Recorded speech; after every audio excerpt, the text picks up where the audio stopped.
Hey, good morning. I'm Patricia Murphy. It's Friday. This is Seattle Now. It's Juneteenth.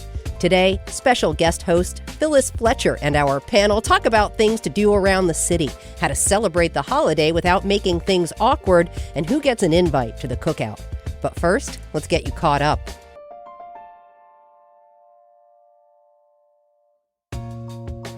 Prepare for another World Cup game in Seattle today. It's a big one. Team USA will play Australia at noon at Lumen Field. Later on, the Mariners begin a 3-game series against the Boston Red Sox. First pitch is tonight at 7:10. No matter what you've got going on today, plan ahead for traffic. And remember, no bikes or scooters on the light rail on match days during the World Cup. The 35th Annual Fremont Solstice Parade is tomorrow. The event kicks off at 3rd and Leary at 1 o'clock. The art cars, stilt walkers, dancers, and the always-present nude cycling brigade will continue along 36th Street, ending around the Fremont Rocket. Get there early to get a viewing spot. If you are going, take transit or cycle to Fremont because it will be packed. And the Discovery Park Summer Beach Shuttle starts this weekend. It runs Saturdays through September 5th. The free shuttle allows visitors to see different parts of Seattle's biggest park. It loops through the East, North, and South Beach parking lots. Catch it every 30 minutes from 11 a.m. to 5:30 p.m.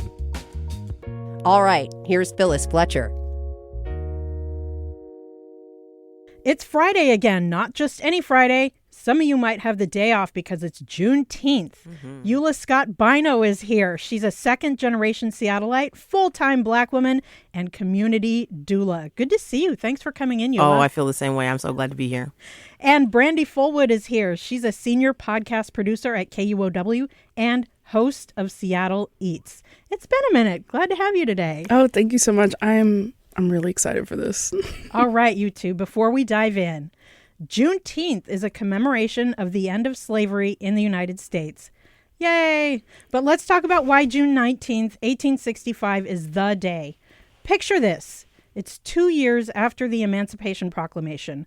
The Civil War has been over for a couple months, but enslavers in Texas are like, no, it's not. Then the Union Army shows up to Galveston to announce and enforce the Civil War and slavery are over. Black people celebrate at great risk to their lives, and we celebrate today. But the date commemorates the time 250,000 enslaved people were sort of very reluctantly given up by their enslavers very late. And it was still very dangerous to do anything, to stay on plantations, to start free lives anywhere, to be like, yay, freedom. So is Happy Juneteenth the right thing to say?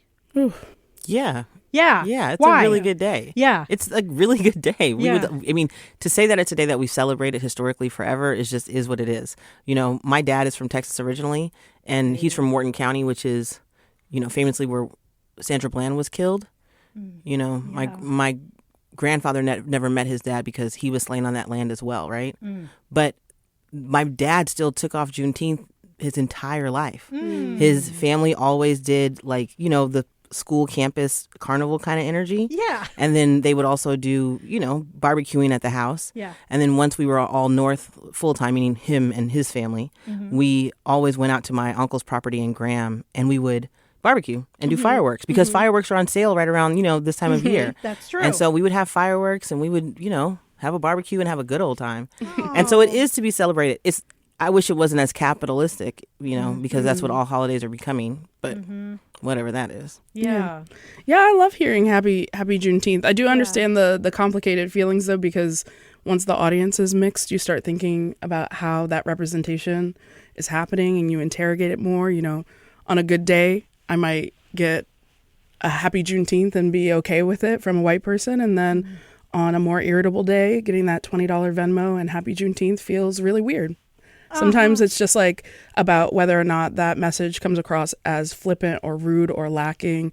And I think you just end up feeling more on display about whether or not you're able to be yourself, like being on a local NPR podcast talking about Juneteenth, worrying about how people are listening to it. What's up with the Happy Juneteenth? Right, yeah, okay. What's up with the $20 Venmo? I haven't gotten one of those. Me either. I'm like, wait a minute. I'll take $20 with my Happy Juneteenth. Yeah. Exactly. So you don't worry about it. I'll overthink about it, but send it. Okay. I think I can get the awkwardness of it. What rule parameters would I put on somebody randomly sending money just because I'm Black, right? Yeah. I would say if you cannot attend a Black event this weekend, meaning like there are events that are happening on, of course, Juneteenth itself, but there's also things happening on the 20th and the 21st that are still very Black. And so if you can't attend a market and directly give your funds, your dollars over to one of us, then you can send it to me if I'm your closest, outlet. Because I will spend it in the community. Yeah. Nice. Okay? I will. You give it to me and I'll spend it with us. Yeah. And I'll say this happened a lot more in 2020 with white people trying to figure out how to celebrate or participate in the holiday. Yeah. Just like really acquaintances sent me Venmo. Yeah. They Venmoed me $20 being like, I appreciate the way you show up in my life or about like the work you do, etc. And they just sent it to me. And it felt really weird because that's never happened to me before. Yeah. It was like the first time Juneteenth probably was put on this national platform and I never had to deal with that kind of interaction. So it just felt odd. But I've sat with it and I'm open to more Venmos. Okay. Yeah. I feel that. I feel that. If you're my associate, I'd be like, you don't know nobody? So give, you don't even know what the NAACP Right? is? You're Give it to like- them. I was like, why me? But I also think, we all need some money sometimes. Right. Yeah. But also because a lot of folks, their relationship to care is cash. Yeah. That's how you show your love, or that's how you show your relationships. Some cultures it's food. They would cook you a meal. I mean, it'd be nice if somebody delivered me a meal on Juneteenth. If they can cook. I'm joking. But yeah, if they can cook or if they want to send me something. But I'm joking about that. I don't need things. I need freedom. Yeah. I hear that. Well, the big story of the week is Juneteenth. And one of the many places Juneteenth has spread and prospered is Seattle. Brandi, you are from the other side of the country. How'd they do Juneteenth where you're from? Okay. Here's the thing. There are definitely like small grassroots events growing up. There was little events at the library, at local organizations, little block parties. But I think that being from New Haven, Juneteenth wasn't the biggest thing platformed because the city has its own historical events that we often celebrate, like namely like the Amistad Uprising where enslaved people took over the ship, rejected their captors, and even at the Supreme Court level were able to be humanized and freed. And so that's a really big deal in New Haven. Like people go on that field trip all the time. But moreover, like every other year, Juneteenth was like a small grassroots event that you might see in the city. And for me, it was my grandparents' anniversary. So we were always going to get together. We were always going to have a little cookout barbecue situation. But it wasn't the same kind of festival it is here today. Yeah. Yeah. Yeah. Okay. Well, in Seattle here, I remember a carnival street fair type thing. We'd get flyers for it and we'd go to a park in the CD and there was food. And I kept asking myself as we were getting closer and closer to today, am I remembering something real? And I looked it up and I found out that it all goes back to the icon, DeCharlene Williams. Yeah, Charlene. Yeah. You remember her. Yeah. I love that the South Seattle Emerald referred to her as Black that won't budge. Yes. She famously would not sell her beauty salon on Madison over many decades of gentrification in the CD. And she started the celebrations that I remember. She did one that I don't remember at Seattle Center in 1980. So shout out to the Emerald for surfacing that as well. And then she started doing them at Pratt Park in 1983. The Seattle Times wrote that before Miss DeCharlene, Juneteenth was like cookout vibes, celebrate at home vibes. And she wanted to make it a big deal because her people are from Texas too. And I remember Juneteenth as a kid and knowing that it was a big deal because of her. Eula, what do you remember about Miss DeCharlene? Well, I live close to where her salon is at, and it's still there to this day. What's cute is you can notice it easily because there was once a height ordinance on the buildings in our neighborhood. Yeah. And so it's only a one-story building. Yep. And around all of these kind of, bigger complexes that are falling into place. And then she's on the building of 23rd and Union. Excellent. I love this. Well, so then in 2021, the Biden administration signed Juneteenth into law as a federal holiday. So now that it's official, how has that changed celebrations? Like, how has it changed the vibe?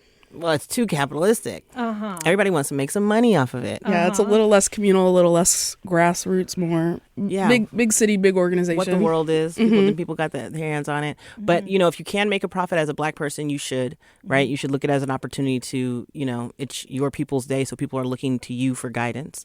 So, take them up on it. And then if it's, if the shoe's on the other foot, go and be a part of it, right? Like, I live in the CD. I dropped my son off at Pike Market Childcare. I went over to Inner Bay and did the walk down at the pier. I'm now in the U District to meet with you all. I'm out of my way, right? I'm still in the city, but I'm out of my way. So if you're a KUOW listener, it feels like it's out of your way to go to the city, like the Central District specifically, where we historically have been since, the 40s, because we all migrated, right? Seattle is very much, people migrated from the South. Yeah. And so you can migrate on the day. That's what I should say. I love that you can migrate on the day. So come on over and hang out and spend your money and participate and be a part of our culture. Because the thing that's the best thing about Seattle is that you are allowed to participate in other cultures. When the ID does their festival, like the Dragon Parade and all that kind of stuff, it is fun to get to go. The fact that we have, we think of Seafair, everybody has a different lens on what Seafair is. Seafair is this big thing that happens on, Lake Washington with the boat races, but it's also parades throughout every neighborhood in the city. There's a Black one that goes down, through the Central District. There's a one that goes through Ballard on their weekend. Everybody has a different Seafair weekend. And if I want to come out of my way, I can. Juneteenth is different. Juneteenth is like a giant national holiday now. Seafair is just local. It's the same way that the Seattle Center highlights the Center House with different cultures every month. Same difference. Like, you should go participate, go be a part of it, because then your kids end up more worldly. There you go. And worldly children are what we need. Okay. Well, speaking of, let's play Who's Invited to the Cookout. It's Juneteenth. We have some guests to consider. Can they come to the cookout? First up, Walmart. A year after Joe Biden signed Juneteenth into law as a federal holiday, Walmart came with the merch. In May 2022, they brought the red, black, and green napkins, cups, and plates. They had Walmart brand Juneteenth ice cream, red velvet flavor, and a beer koozie that said, "It's the freedom for me." Black Twitter lit Walmart up. And by the time Juneteenth rolled around, Walmart was like, oops, my bad, and pulled all the merch. They still sell stuff, but it's like T-shirts and kids' books. Phyllis. So has Walmart learned? Are they invited to the cookout? Look, here's what I'll do. I'll do them like they'd probably do us and get into my non-profit code switching drag and say, we will have to be in touch with the right stakeholders on this.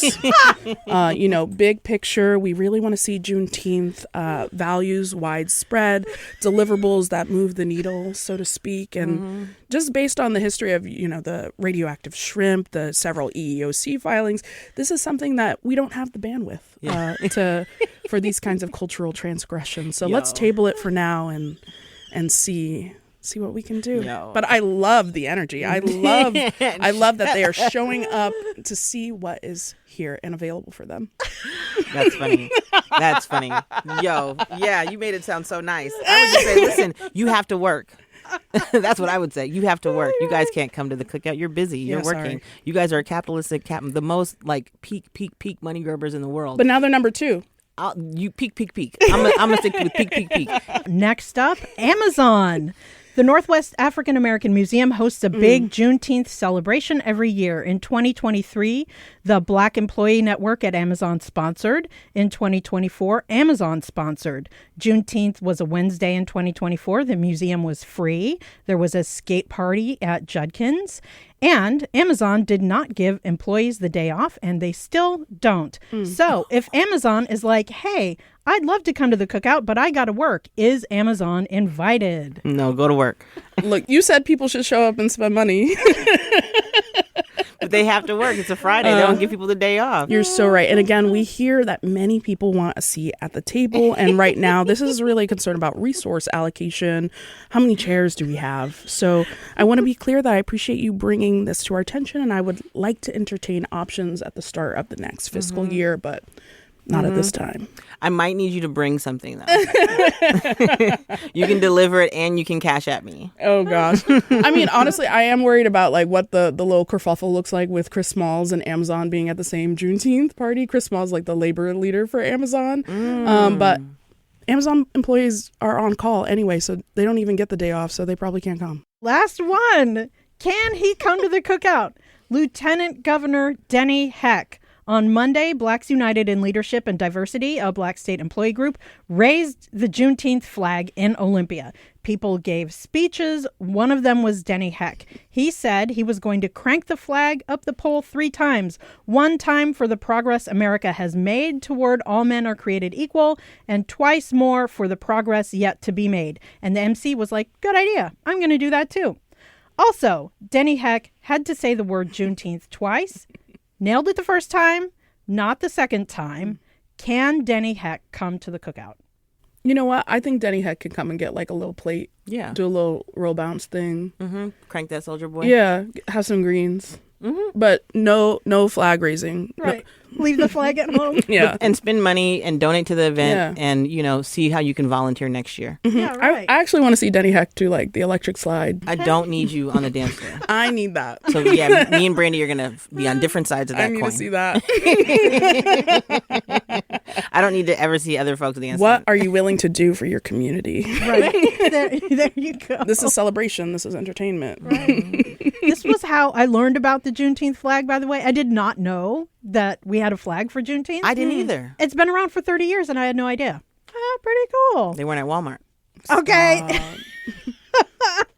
Prime Day product? What is a way to celebrate Juneteenth that's like non-performative?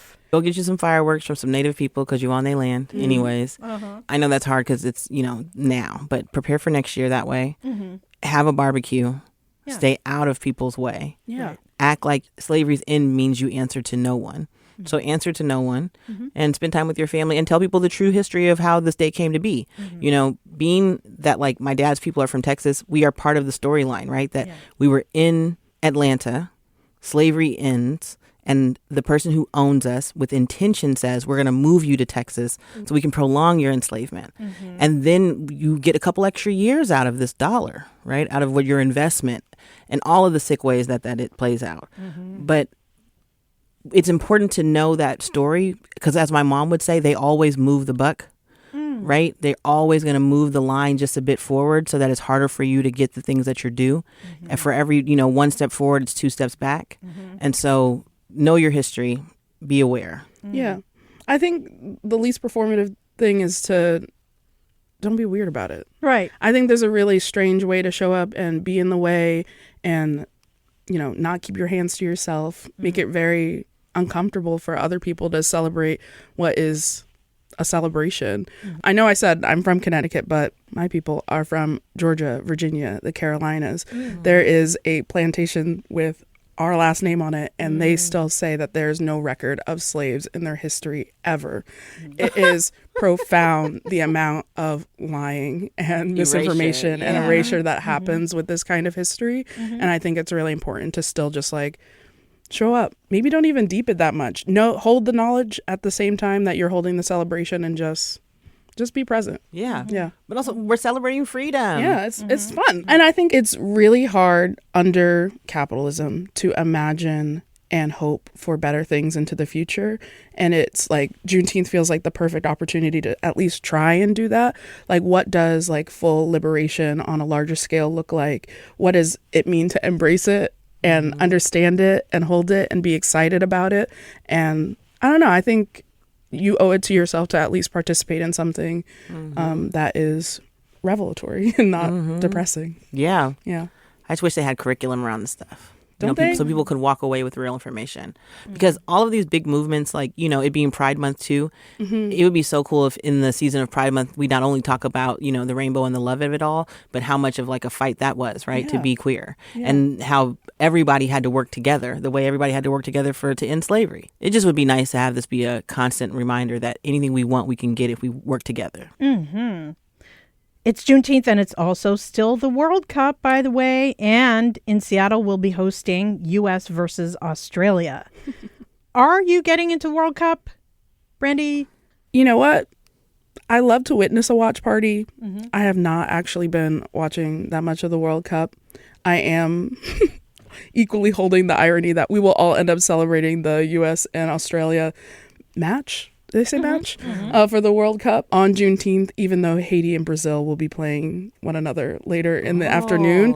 So let's wake that up. There are other games that have greater symbolisms on Juneteenth to lift up, but USA. Yeah. I mean, there are lots of. I don't know what the USA team looks like. There's some black. There are a lot of black Americans, players and on the I'm USA rooting team. for them. I want us to win. I saw that Pacific Place has like a giant screen. I don't know if I will, but I wish I could go to that, but that ain't black enough for me. I mean, if you are looking for events, I do think the way they've activated Pioneer Square on Art Walk for these soccer matches has been like some of the blackest events that I've seen. Yeah. Like Garment Radio, Darkalinos, all of those, the mix over there in that square, they are hosting and the people are showing up. Yep. My friend Toya and Just Moni are both DJing an event on Juneteenth evening. Wait, Phyllis, are you going to things like Art Noir, any footy matches? I'm going to be trying to do nothing. Totally. So freedom. like I'm about just like really low speed, like nothingness. That's what I'm going to try to do. Yeah. But it sounds like, okay, so there's stuff going on in the CD at Judkins Park, Midtown Square, Jimi Hendrix Park. There's stuff downtown all weekend. So wait, okay, Eula, what are you doing? I'm going to be at Jimi Hendrix Park during the day, and I'm going to try to get to Pioneer Square like at the very end of the night to watch the DJ's event that's in Pioneer Square. Nice. And so, Brandi, what are you doing? Okay, so I have to like mildly indulge because I also want to do Pride stuff all of next weekend and next week. And so I think we'll do some gentle things. I saw Estelitas has like a book swap event and a little storytelling event, and I really like that. And then a lot of my friends are doing like a drag showcase at Queer Bar for Juneteenth too. So I want to be at the Pioneer Square event, so we'll see if we can stack up the night. I love that. We love a 3 for 3. Okay, I might be tempted to leave the house. That sounds really cool. Well, we will leave it there. Eula Scott Bynoe is a second-generation Seattleite, full-time black woman, and community doula. Brandi Fullwood is a KUOW senior producer and host of Seattle Eats. Thank you both for being here today. Yeah, thank you for having us. Happy Juneteenth. Same. Happy Juneteenth. Happy Juneteenth. Thanks for listening to Seattle Now. Here's a mashup that won't feel forced. Listening to Seattle Now while you review the show. Maybe even share this episode with a friend. Today's producer is Brooklyn Jamerson Flowers. The show was edited by Andy Hurst. Our production team also includes Vaughn Jones, Caroline Chamberlain Gomez, Patricia Murphy, and Paige Browning. Greg Kramer does our theme music. Seattle Now and KUOW Public Radio are members of the NPR network. I'm Phyllis Fletcher. We're off evening headlines tonight for the holidays. See you Monday.